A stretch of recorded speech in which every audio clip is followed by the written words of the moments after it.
I was listening to the story about, it was a story of a family in Washington, and the little boy called the Bigfoot the cowboy man. And he had, apparently it had made an effort to steal this kid.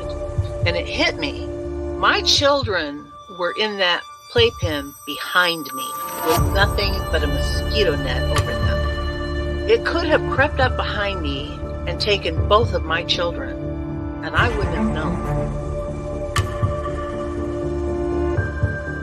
Father just got like a Mustang or something from Wyoming, okay? He had it out in the corral because he couldn't put it in the barn in the stalls with the other horses. It would kick and made all the other horses nervous. Had a Seminole Indian working the horse trying to break it every day. So they had it out in the corral. This skunk ape snuck up behind this horse and grabbed it on its hindquarters. This particular horse kicks out, jumps over the corral, runs into the pasture, to get away. At this point, the rancher's out there just blasted away with the 30-30. Skunk ape runs into the swamp. I went up there one day after that, or 2 days after that. I went up there and sat in the silence up there, and I'm telling you, man, it was free. It was crazy. There was a crazy vibe up there still. I did what I could to kind of get things under control, but I told her, I said, you need to get off this property.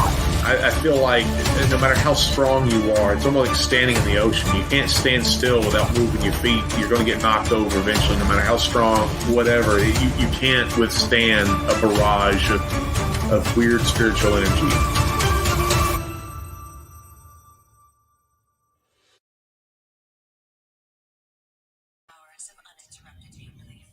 What's up, everybody? How's it going out there? Hope everyone is doing well on this Friday evening. Lisa is here. There she is. Hey, y'all. How you doing, Lisa? Busy, crazy day. Yeah, it sounded like it, but you made it right in the nick of time. I'm glad you did. Coming in hot. All right, guys. Every week we say that we're excited about the show, and we are, but I'm really, really excited about this one. My guest coming on is going to look familiar to a lot of you guys. One of my very, very best friends in this world. He is backstage, getting ready to go. Going to come on, and we're going to talk some spooky stuff. Ooh, I had something spooky happen to me this week. What happened? Well, I was at my brother's cabin, and he lives up near the Roaring River in Missouri. And when I'm traveling up there, scouting for film locations and stuff, I usually stay at that cabin, and something sat down on the bed in the middle of the night.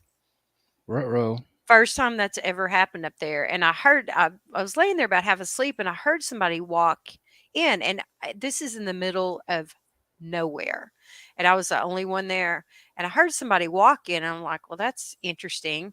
And then something sat down on the end of my bed. You were the only one in the cabin? Yes. Oh my goodness. Yeah. And I was just like, well, hello. I mean, I didn't feel like a fear or anything like that. It just plopped down on the bed for a second, and I said hello, and then it went away. Yeah, you're braver than I am. I'd have been out the door. I like spooky stuff. Yeah. All right, guys. Again, welcome to Paranormal Odyssey Live this Friday evening. Thank you for hanging out with us. If you haven't done so already, hit that subscribe button. Sure would appreciate it. If you have had an encounter with anything weird, crazy, spooky, like Lisa did, apparently, and want to come on and talk about it, you got a couple options. You can come on a live show like this one, or the Paranormal Odyssey podcast. I'm releasing 2 episodes weekly, every Wednesday and Sunday. We can get you on there to talk about it. But first step in doing that is getting a hold of me. And you can do that at WayneParanormalWorldProductions.com. Love to talk to you about coming on. And even if you guys want to give me just some feedback, how I'm doing, if I suck, if I'm doing a good job, things I need to work on, change, ideas for the show, I'm open to talking with you guys. I'd appreciate any feedback. All right. Also, I want to ask you guys to go check out our website, Paranormal World Productions. Check out this show, Paranormal Odyssey, Sasquatch Odyssey, and True Crime Odyssey, Brian's other 2 shows. Brian, as always, is killing it over at a Sasquatch Odyssey and True Crime Odyssey is coming along too. So you guys show some support, head over there and figure out, learn ways to help support the shows if that's something you're interested in. All right. Also, want to ask everybody, head over, since you're already on Facebook, run over to Mannimal Research, or my Facebook or my Bigfoot organization, research organization. Which leads me to tonight's guest, the vice president of that organization, Mr. Derrick Jasper Walls. Y'all known by now that I just call him Walls. People call him Jasper most of the time, or I either call him Walls or Butthole. He responds to both. So either one's fine, I'm sure. But yeah, he's coming on to talk, and he's got some creepy stuff, not just Bigfoot related, but we're going to talk some Corpsewood Manor as well. He's been up there and poked around a little bit, has some weird stuff going on. But guys, if y'all have any questions for Walls, he knows to expect those. Lisa will be on the lookout for them. Make it a little bit easier on her. Put those in all caps. I would appreciate that. Lisa would appreciate that Yes. greatly. All right, Lisa, you got anything else before we bring Mr. Walls on? No, I'm glad it's Friday. Get some rest over the weekend, and that's about all I got today. Yeah. Well, let's get this one up real quick. I think this is Kenneth, one of our Mannimal members. How are you, Wayne? Good evening. Glad to see a Mannimal actually got notification from the YouTube. I hate that some people have trouble with that, and I don't know if there's anything that I can do to help. But yeah, Lisa, some people don't get notifications when the Okay. shows come on, so maybe we can look into getting that fixed. Also got Kelsey. Kelsey is another member. Kelsey is a member of Mannimal. Hey, Kelsey, how you doing? And hi, Tea Time with Tiffany. I still can't comment on here. We're working on that still. Yeah. But yeah, hello everybody that's sending love out today. Miss Sandra Piper, of course. Sandra is in here. Thank you so much, ma'am. Always count on Miss Sandra. I appreciate it. And hello to Tiffany. Tiffany's a moderator and helps us out with the chat as well. So, hey to everybody that's in here so far. All right, let's go ahead and bring the butthead on. There he is. What's going on, buddy? Hello, man. How you doing? I'm doing all right. Just a little tired. Spent all day in Stevenson, Alabama, waiting to get unloaded and loaded. So, yeah, if those of you that don't know, Walls is a over-the-road truck driver. So when he's not out looking for Bigfoot and poking around in creepy places, he's delivering our goods. And we appreciate that. Yeah, thank you very much. All right, buddy. You know the routine. You were my co-host for a couple of years. Me and you got on here, and I'm so excited. It's going to be like old times. Me and you get on here and have a good time. I appreciate you taking the time to come hang out. I know you've been working on your own show, Bigfoot and Things. How's that going? well, it's been on the since work and everything. I've been kind of on the back order a little bit. It's kind of slowed down, but I did upload a recent video. I believe it was the Battlefield trying out the new I can't REM think pod? about that. Yeah, the REM pod, which is I got it with me right here. I went ahead and ordered one. REM pod is and what it does, real quick. The REM pod basically is if when you're watching with all the shows, ghost hunting and everything, they all use this type of pod. Is basically it will if you get like I don't know if you want me to turn it on or not. It's a little bit loud, but you get the antenna right here. I'll turn it sideways so the camera sees. You pull it all the way out, and then you turn it on. It also detects temperature change if you're inside of a building, if something's cold, warm. If you get, see if I can get without going crazy. Yeah, don't. If you get the lights going on, the red stays on all the time. So say like we're setting it up, it's going to go off to green. It's going to do that. So if it's sitting by itself, and say you have a spirit come by, or any kind of type of something we can't see, it gets close enough, it goes green. Hmm. It can also, there's other settings to it, to sensitivity, um, different colors, lights. You have, like I said, the temperature thing will change and everything. A lot of blue. This thing will go nuts when you get close to it like that. So yeah, we tried it out at the battlefield. I took it. I think it was about a 2 hour live. I did just random out there to get back going in it. Um, got, I guess we got a few responses, but I think a lot of the responses were more residual as their reactment of a battle or something. Because we put it on a cannon, and I had Greg with me, and he yelled out, go fire the cannon. They're coming across the ridge, and the lights kind of started flickering, and we got a small breeze came through at the same time while it's sitting on the cannon. It was almost like it was firing, and then we cut it off, go back to blinking lights again. Um, yeah, it's actually a pretty cool. I've been a And while. I've been wanting to get with one it for a so while. far? Do what? You happy with it so far? Somewhat. I can't really say. I'm happy with it actually performing with the weather and temperature. It does all that, but the only tell will be when I get into a building and get in somewhere that's haunted. There's Yeah. no winds, no rain, and actually try it out even more that way. Even we have an idea we're going to try to use it up in Corpsewood. That's you just took it right out of my mouth. I'm going to get you to share with everyone, the few people that are watching that haven't heard your believed first encounter with the Bigfoot. We'll talk about that in a little bit. But before we do, since you're already talking about the ghost stuff, tell everybody about this.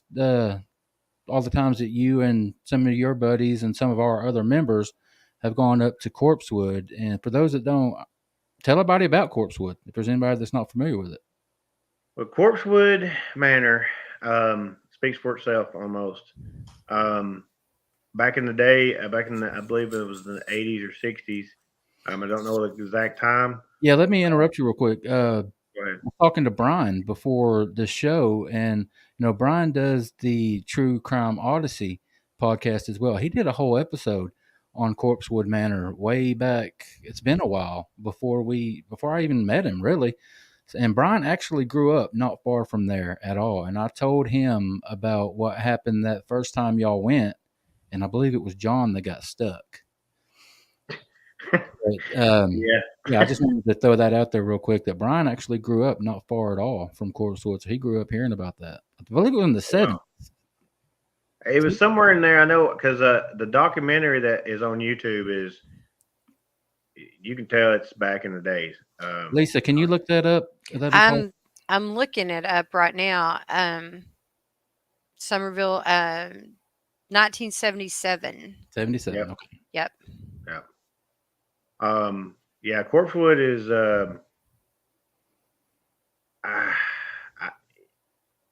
I don't know how to explain it. When we first went up there, it was more of like, okay, let's go check it out. Fun and games. Let's go camp out. Well, before you get into what happened, let me just give a little brief backstory as I know it. Corpsewood Manor, there was a couple of men that moved down from, I believe, the Chicago area. Mhm. It was believed that they were gay lovers. And, Yes. back in the 70s, that wasn't as accepting as it is now, especially in the South. And then I don't know if it played a role in what happened or not, but I believe one of them was a doctor. I'm not sure. Supposed to have been well off. And Yep. he took his entire life savings to move down here off the grid, bought some land in Somerville, and built this. I wish I would have pulled it up. I might see if I can find a picture of it. I've got a picture, but I've got a picture of him. But anyway. Okay. Yeah, he put his whole life savings into building this big house out in the middle of nowhere, and they pretty much lived off grid, only going into town occasionally when they needed something.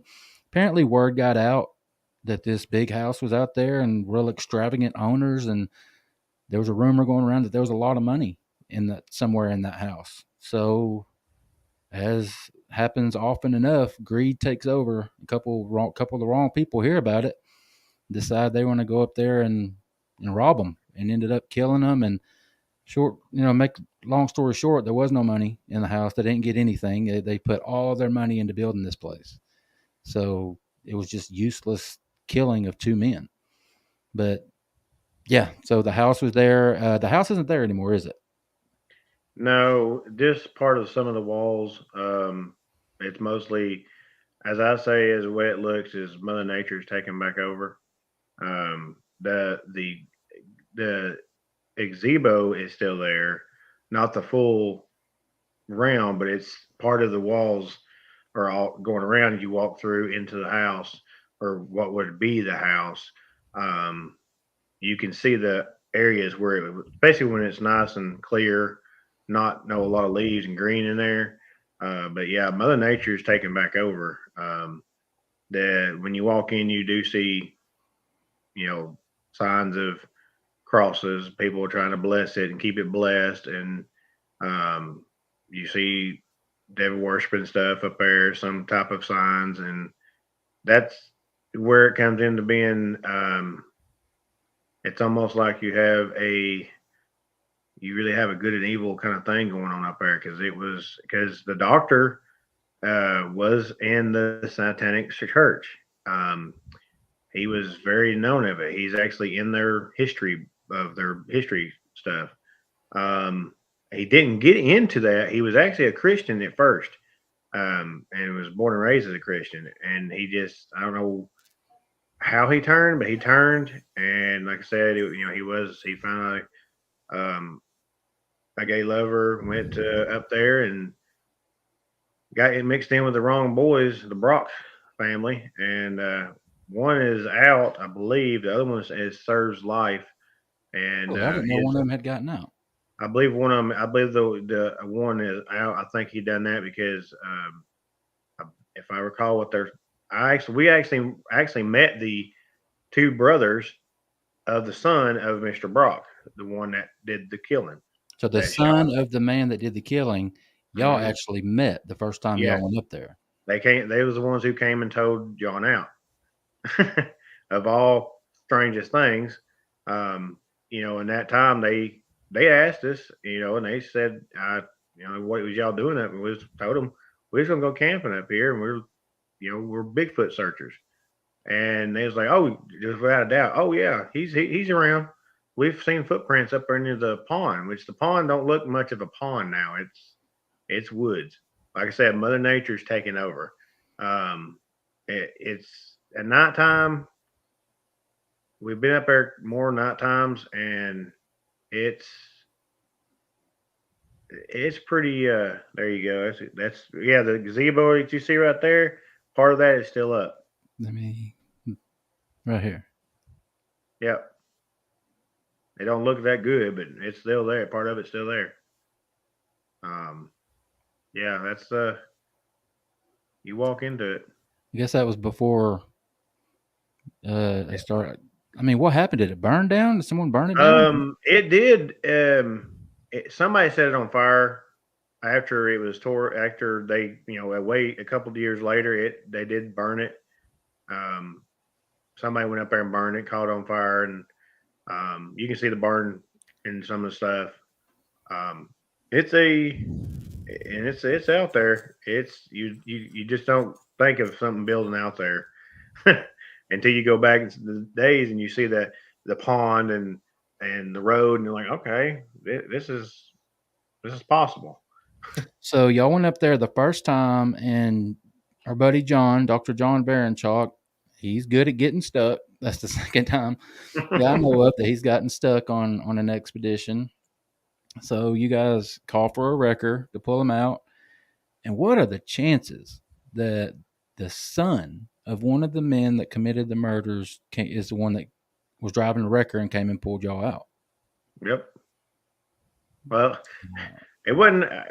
I'll tell you right now, that's deep South Georgia there, and we were expecting a record truck Well, we got a jacked up Jeep with a big winch.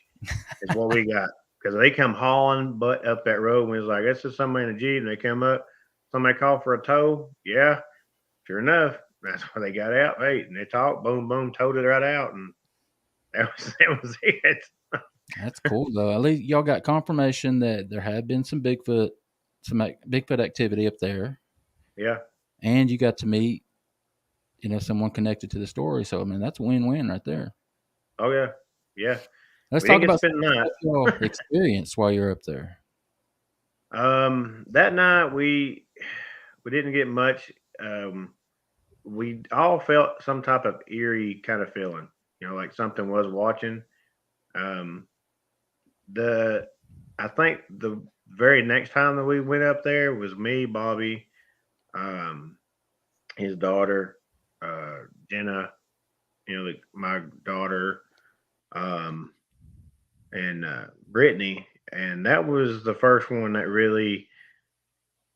That was probably the next one that really hit hard because that one something everybody heard something growl as we got out before we even got walking down to the building to go to the thing. And I got out, I look at dead straight into a what I described as a hellhound. And and it was a I saw it, but I didn't tell nobody else until they said, "Hey, we did hear something growl," and I was like, "Yeah, it's probably the hellhound I was looking at." I don't know why it was showing itself to me. It was a weird situation. I didn't tell nobody because I didn't want them to freak out. Um, it backed down, basically back up to the corpse wood. But a lot of people have said that maybe it was not the hellhound. It could have been one of the dogs from the doctor. I was just reading about that, because he had 2 mastiffs that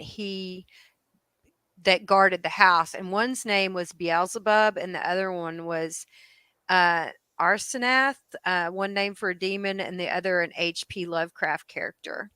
Yep. So Wow. that's Yeah. kinda crazy.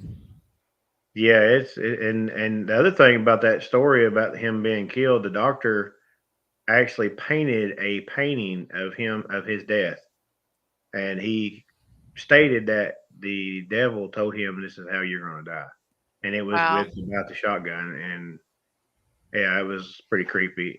They actually have somebody took a picture of in the documentary, and actually took a picture and went back and looked and actually saw something look like standing in the window looked like a dog possibly, and the doctor's looking out the window still when it was built at that time back in the day. um they've showed that a lot. The when we that second time we went up there, I was excited. I was like, okay, this is going to be a good thing, get some video, get some good content for the show, and for Mannimal, and I don't think I was making my show then. um but it turned into a real sketchy night. Like I told him, I said, I told him after I saw the dog, we went back and crossing. There's a walkway, but it's basically the ponds to your left, and you have where the rain and everything's rushed off to the right. Um, it's supposed to be like the old driveway or the back way to the house. And well, at that time, I was eyeballing this. What was showing me in my eyes, I was eyeballing it, keeping it at bay, and we had the girls behind us. I had, you had like in protection mode. You had a male, females in the middle, male in the back. Just like a herd of, a pack of wolves or anything. You're going to have the weakest in the middle. Yeah. And one had it come towards me, and my youngest daughter was behind me, and I said, "Back up now." And I said, looked back frontward, and I said, "Stop. You're not going to do anything." I said, "You're not going to hurt nothing. We all believe we know what's So you're good talking to here." the spirit at this point. Yes. And I went down to, and we had our box, our little app thing going, and it's going haywire, telling words going everywhere. Well, Brittany was behind me, close up to me, and um, I went down and tried to draw. You know how it's easy to draw a cross. It's the easiest thing probably. Well, I went down and drew the cross, or drew the one line, and then the second one just went into almost like an X. Like I couldn't draw it right. And Brittany came up next to me with the thing, and it came up said, it said something as um, like almost like a laughing at me or something, kind of mocking me. And when she put the phone next to me, it completely died. It, like not dead like battery, but it quit talking. No words were coming out. I was like, okay. So I backed up again one more and took my knife out, went down the ground, and I made a perfect cross. And I said, "You shall not pass. You will not pass this spot. You stay where you're at. We're gonna leave." And we left. Well, I thought it was over with. I on the way I kept walking back up, I was feeling like something was holding me back and was making me sick. And my everything was closing in, like everything was closing in. And I made it to the truck. We all got in there. Bobby stand next to me. He's in the seat and he's like, "You okay?" I said, "Yeah, I feel fine. I feel somewhat fine." When we got back to 151, it that was probably felt like the longest drive to try to get back to the house, and it's usually not that far. Did y'all stay the night? No. They wouldn't know. No. I'm gonna have to, what they say, have to have bigger gonads instead of spending the night up there. But it seemed like it never could end to get to the other side. It was like we could not get to the other side fast enough to me. We got to a gas station. I stopped and I was looking at the full moon. We had a full moon, perfect night and everything. Full moon. I look up and I'm just sitting there, just rocking back and forth. They're out getting a smoke break, and I'm sitting there. Well, I didn't know Brittany was actually recording the whole thing with her phone. And I'm sitting there and I'm rocking my head back and forth, and I feel something around me that's bad. That feels bad, and I'm like, okay, this is not. Yeah, Tiffany's asking, so something attached itself, you think, Yes, or was just draining your energy? something attached to me, and it was trying to get the bad side that you know about, that I've taught you about, Wayne, Yeah. to come out. And I was sitting there and I had I was sitting there and I had my hands were palmed, sweaty, everything. And I'm sitting there and they sensed him, and then Jen actually came around and hugged me and said, "Are you okay?" And I said, "No." I said, "I need my mom."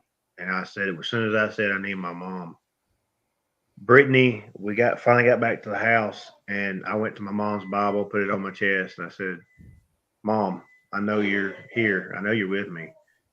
I went outside to the car. She's playing the recording on the thing.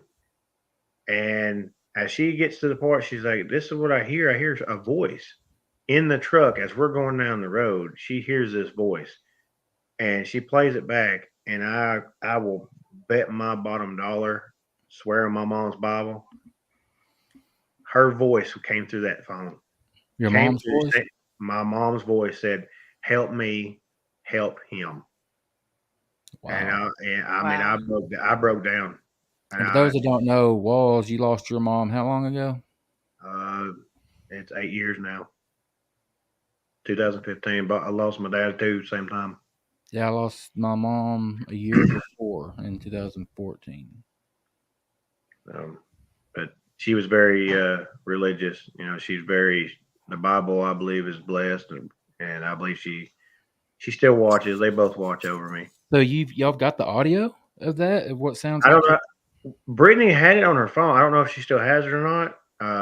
Get that to me, man. I've got some I'll have to get Kelsey on to my get her to computer. holler at it because it came out. Everybody heard it. Was me, Brittany, Kelsey, Jen, and Bobby. We all heard it. Came straight out through the car radio. I mean, And Bobby himself told me he would never go back. Yeah, that night got him pretty bad. Yeah, he would never go back on that land. It got, Kelsey said it got deleted. Mm. Of all things, that's our luck. Like I said, it literally, I heard my mother's voice like she was standing right there. Help me, help him. And after that, that's when I started my show. And Elisa actually said something about you might have a connection with your ancestors, as of like, I got Scottish, German, I got Cherokee with me. I got all kinds of, from overseas. That this doctor was partly, I believe, German, Scottish, and could speak Latin and everything. So he was and she believes that I could have a connection from a past life or something, which is possible.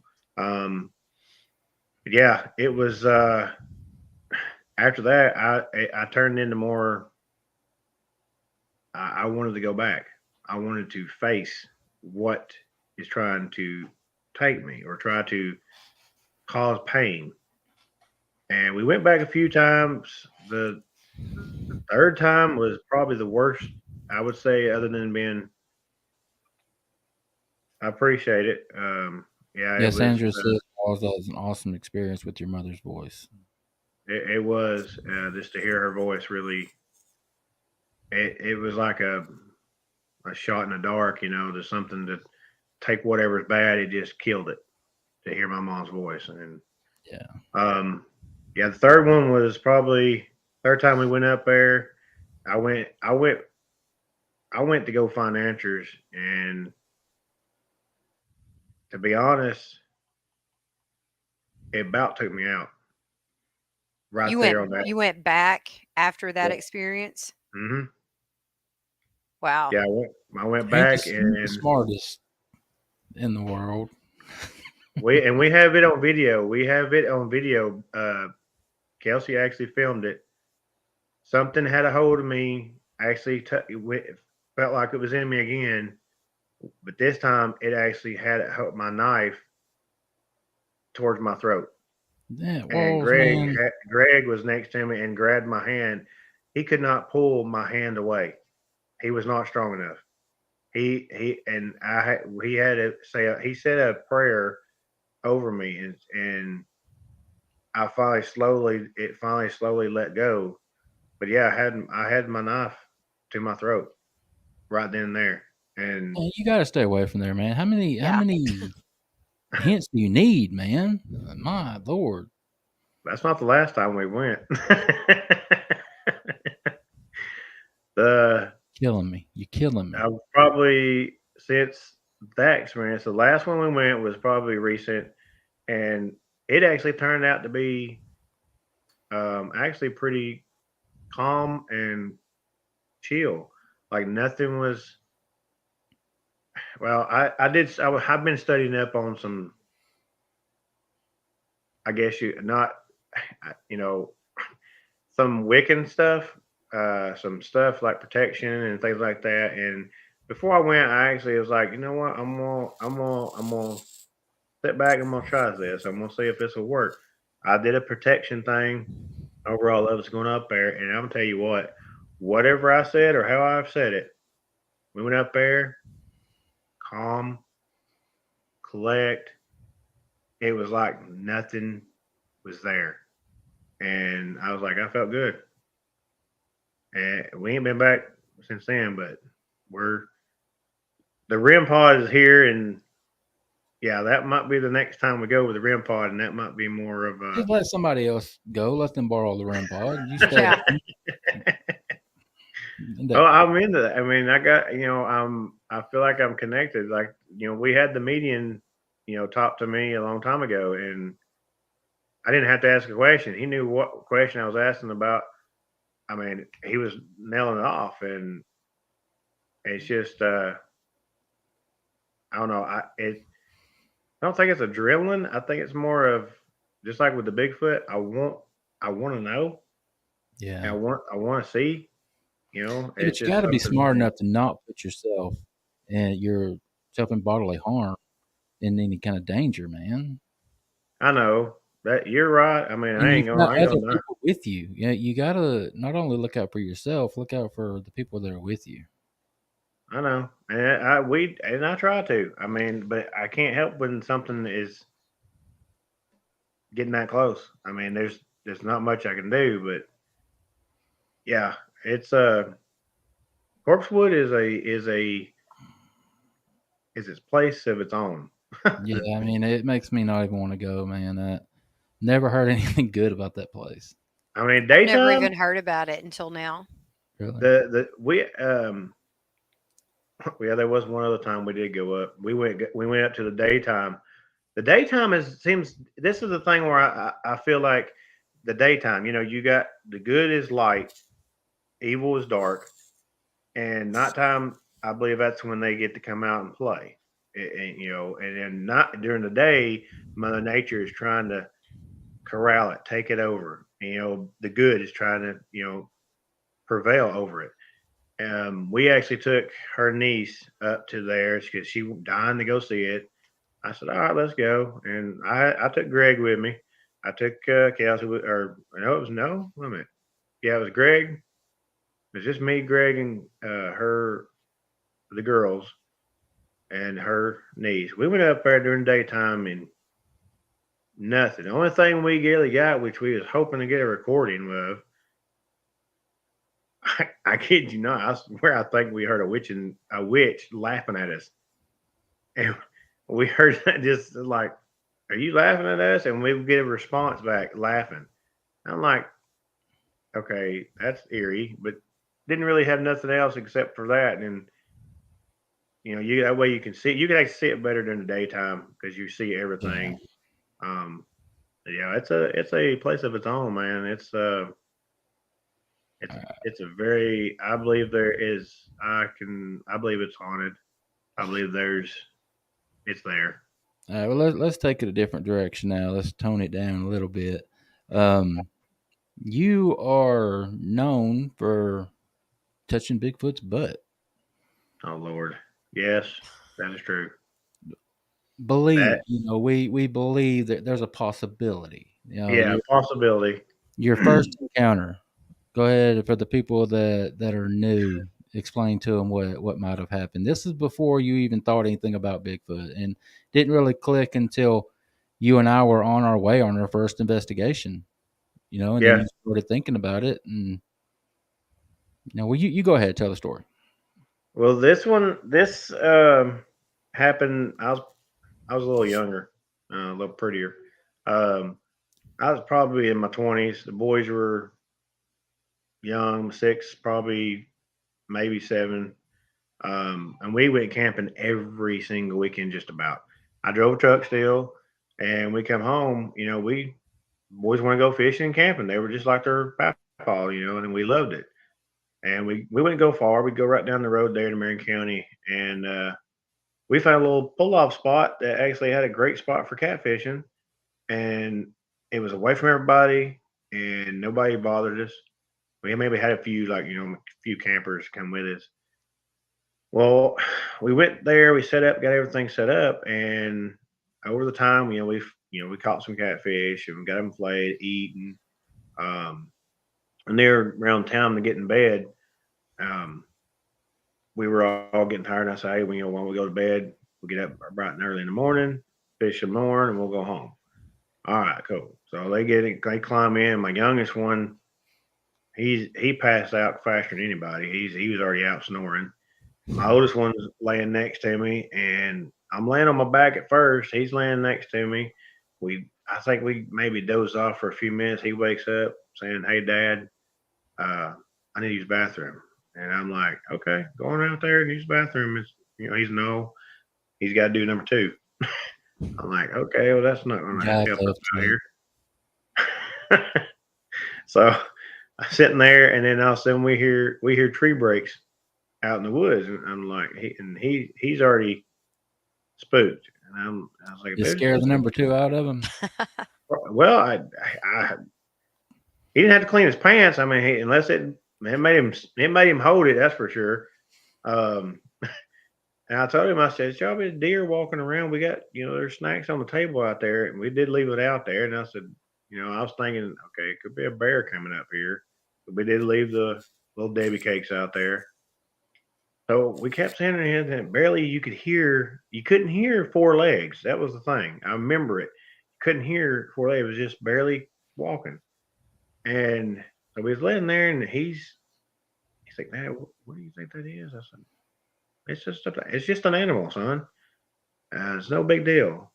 Well, then we're sitting there, and I'm still on my back, and I have my hands just like this, and he's laying right here. And the next thing I know, we feel this thing sit on the back of the tent, and I slowly move, and he's like, "It's right there. It's right there." I said, "Yeah, I know it's right there." I said, "I felt it touch my hand."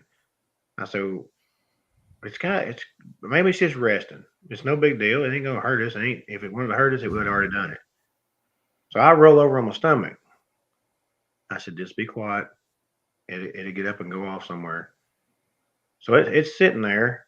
I'm laying there. And my son's panicking. My youngest one's, I make sure where he's at, because at this time I'm going like, okay, comforting him, but also be on the defensive mode and protection mode for my boys. Like, okay, everything's going through my mind. Like, okay, if this is a wild animal, we should be getting beat up right now. It's not doing that. What's its move? What I need to do? How I'm going to get out of here? Because where it's sitting, the Bronco is right there. So it's like we're going to have to go right through it just to get there. And so we're laying there. And I remember just laying there, and I have my hands up just like this. And I tell him, I said, "Just go to sleep. It's okay." I'm laying there, and I'm scooting my hand on up to feel around. And I'm like, I can feel the tent, but you feel like hair, but like matted almost hair, like muddy hair feeling around it. Like, okay. So I told DJ, I said, "Hey DJ, grab my knife. It's on my left. I'm laying down. It's on my right hand side over here. Grab it, slide it up here." He grabs me the knife. Well, I start barely poking at the tent. Just the tip, just barely poking, nothing enough to scare anything.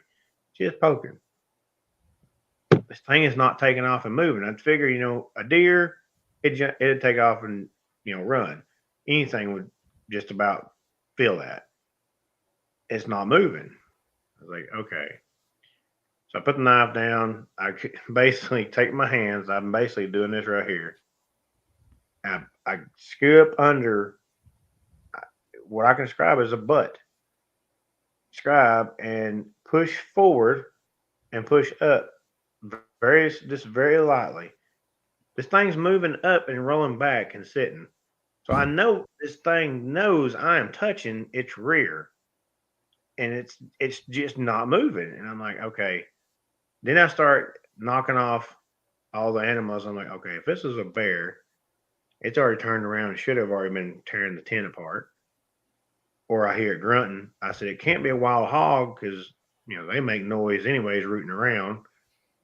So it's not a deer. The deer's not even moving. Any animals around here, when you start doing that, I don't even think it's going to attack. I think it's going to run. Yeah. Run away. Right. So in my mind, I'm thinking person. Is a person sitting here? But then you feel matted hair. I mean, could that be clothing or something? I don't know how you stay so calm, man. Well, I mean, my heart was going. My heart was going, but I didn't know what else to do. I mean, I You got knew. your two young sons with you. That's got to be the Oh worst yeah, feeling in the world. yeah. Going like, okay, and all I'm carrying is a knife. I didn't carry a weapon at that time. I carry a knife, like I did with camp out with you. My knife, axe. That's all I carry. But yeah, it was It was rough, but the weirdest thing is I got him to go sleep. The other one, he's asleep anyways. He don't even know what's going on. At that time, as I get done, I said, okay, whatever this is, I tell him myself, DJ, I said, just you know what, just go sleep. I'm gonna lay right here. I'll stay awake. Whatever it was, I didn't stay awake for 2 minutes. I laid there, and next thing I know, I was out. I woke up next morning. Chris is outside fishing. DJ wakes up. We go look at each other, and I said, "Where's this thing at? What happened?" We go around. There's no footprints. There's a dirt spot on the tent that's shaped of a butt. It looks like something was sitting on our tent with dirt, but you couldn't. Nothing else made out. No footprints. No food or nothing. Nothing was taken. I can't explain it. And then knowing where the spot was at, going where we've been, where we had our encounters, and I've pinpointed certain areas and then it finally dawned on me. I said, "This had to be. I touched a Bigfoot's butt." I mean, that's. I was like, it had to be because where it was going, it could go right across the mountain to the other mountain, right where our campsite, where we had the thermal hits. Everything, the battlefield, everything's connected. You've shared this story many, many times. You were like, when we first originally started doing, YouTube lives back in the early days, 4 years ago, you came on as a guest with my original co-host, and you shared this experience like third or fourth episode, and you caught a little bit of crap, and people questioned, how could you fall asleep? How could you, if you feel like you're in danger with something sitting on your tent with your two young sons, how can you fall asleep? Very valid question. I think it deserves an answer. But the more we hear, we've heard this before. People just suddenly becoming calm when like a calming sense goes over them, and people fall asleep in situations that you would not expect. I can't see any scenario where I'm laying there with two of my small children and someone's messing with my tent where I fall asleep. I just can't picture it. I'm sure you couldn't either. And these other people can't either. So what could it be that did something put you to sleep? I mean, we hear about infrasound. Is that a possibility? I don't know. Just more questions added on. Mm-hmm. Yeah, that's true. I mean, that's the only thing I can come up is with an infrasound after, huh? Did you smell anything? There was no smell. No smell. All we heard was the tree breaks and then quiet and then plump right on the tent. And it wasn't like a hard plump. It was more of a soft sitting, not like to disturb us or nothing. Lisa, what are your thoughts? I'm thinking it could have been like an adrenaline dump where you had that rush of energy, you had that anxiety and everything, and sometimes your body just shuts down. Mm-hmm. Yeah, good point. That could have easily happened because you are pumping that adrenaline, and sometimes your body just will say enough. Yeah, that's a good point. Tiffany's got a really good question here. Yeah. Could you hear it breathing? No, really. All I heard was my heartbeat. I couldn't really, my heartbeat beeping so loud, and here he's in my ear going, "Dad, what is it? What?" And I'm trying to. It's like, it's okay. Go to sleep. Just calm down. I got you. I'm up all night. It's okay. And then, boom, we're gone. I mean, it's still one of my favorite encounter stories, and the fact that I know you and I know you're not making it up. It really happened. Do your boys remember? I know the one was asleep. The oldest one remembers it, but they don't believe. He swears it. Oh, it was just a deer. I'm like, okay. A deer that just decided to come and take a nap. Take a rest. Yeah, with a Rambo knife poking at it and everything else. Yeah, but that's what you do, man. You try to rationalize it. what's the alternative? A Bigfoot?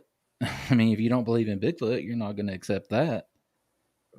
Yeah, I mean, then we got the creature, the dog man and stuff, and then it's like they're supposed I to be believe, aggressive.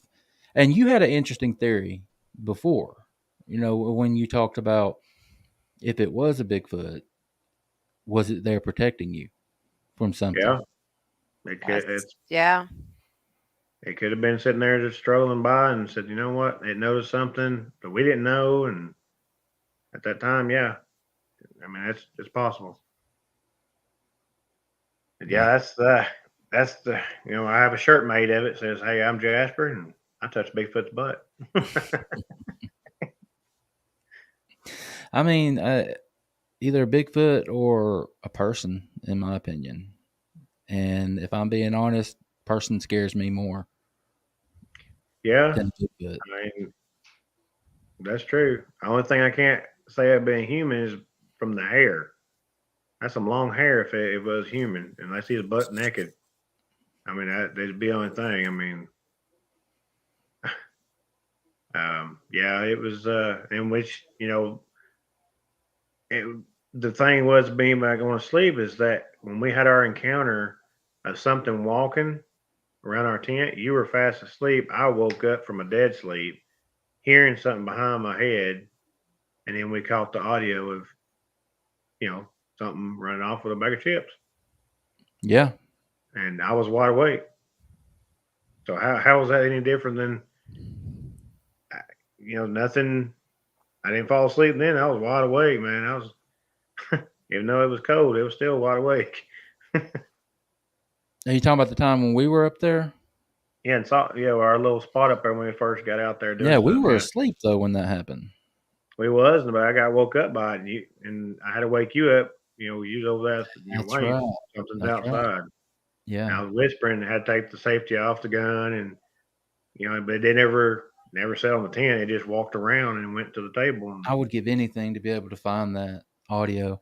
It was on my other laptop that got smashed. I mean, I can't turn it on to get the audio off. Maybe there's a way of taking the I don't know enough about computers that maybe there's a way of taking the drive out or something to get the audio. Maybe Geek Squad and Best Way probably can do it or something. I don't know. Maybe. I mean, I still got the computer. I was doing a little bit of research here, and it says anxiety can cause a hormonal rush that can leave you feeling drained and tired, and your body crashes. Wow. So everybody that's had that question, shut up. Exactly. Bobby jumped on. Bobby Sledge, what's up, buddy? How you doing? Yeah, that story that we got a few minutes left.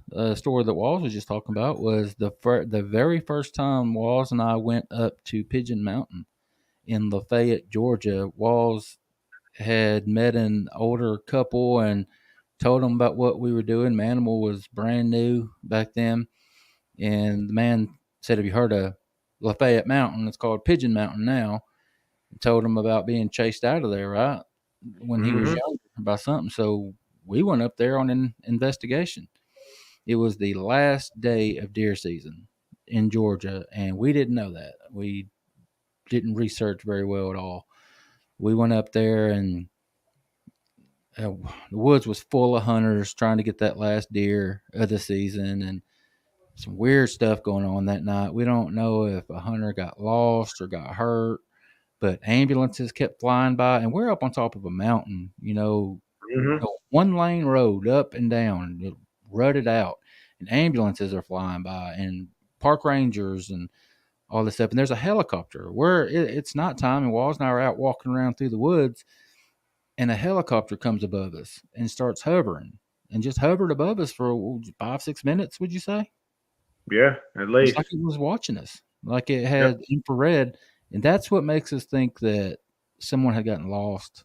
Maybe a hiker or a hunter had gotten lost, and they were out looking for them. They said, "Well, these guys are just camping. It's not them," but they had to make sure. So we had it in our head nothing was going to happen. We turned in early and decided to leave our voice recorder out on the table underneath a bag of chips. We had the small individual bags you used to take in your lunch when you were a kid to school. We had like a variety pack. We had that with our recorder underneath it. You can hear us talking. We're talking for 20 minutes or so after we lay down, and then it goes quiet and we're asleep. And 5-6 minutes after that, you start hearing like footsteps walking up. Then you hear rustling. Something was messing with those bag of chips. Then you hear a pop, and then what sounded like small footprints running away. Like then you hear the again, and in your mind, obviously it's speculation. In your mind, you're seeing something walking up, picking up some chips, handing it to a little one, setting the little one down, the little one running away, and then it walking away. Yep. We had no idea it happened. We were asleep. Like the wall said, he got woke up a little bit later, but it was a week or so later when I was reviewing the audio when I found that. And I'd give anything to have that audio. I'm going to try to get it. Definitely. All right, man. We're coming up on an hour. You got anything else you want to share? Tell everybody about Bigfoot and things and some of the other stuff you got going on. Well, Bigfoot, Bigfoot and Things is basically, as the title says, you can find it as Bigfoot and Things with Jasper Walls because it was easier to put that on there. Wayne actually gave me that idea, and it's basically it's about the big man, dog man, paranormal, my trucking life, wrestling, everything together, Bigfoot and Things, and I've had a few videos with the wrestlers. Some of them come on there. I've had, like I said, I've done some more videos recently. Just done the 2-hour video with Battlefield. I stopped for a while. I had personal things going on, so I could not. I didn't want to bring a show and not be fully focused into that show, and people see it, and I don't want that to happen.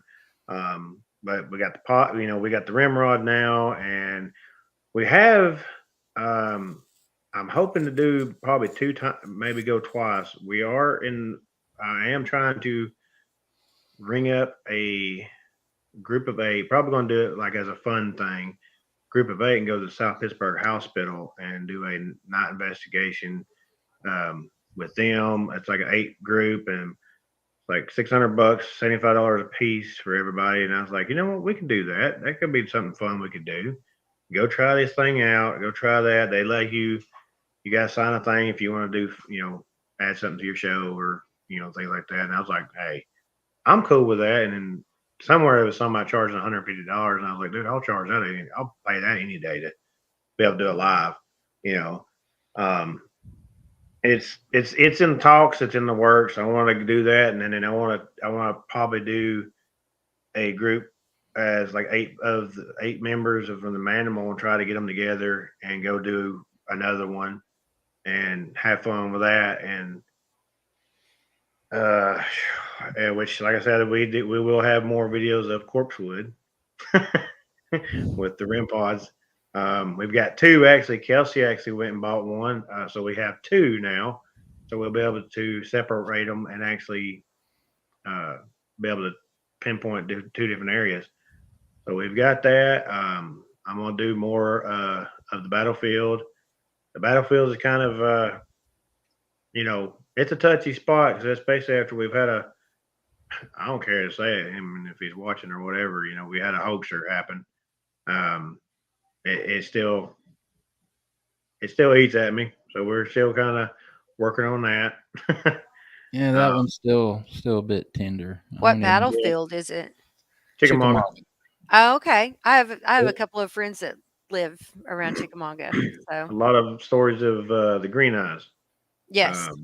Well, the interesting thing with that's what I discovered. I watched. If you watch Destination Fear, it's actually they've come back on. These guys stay in places, stay the night in places and things.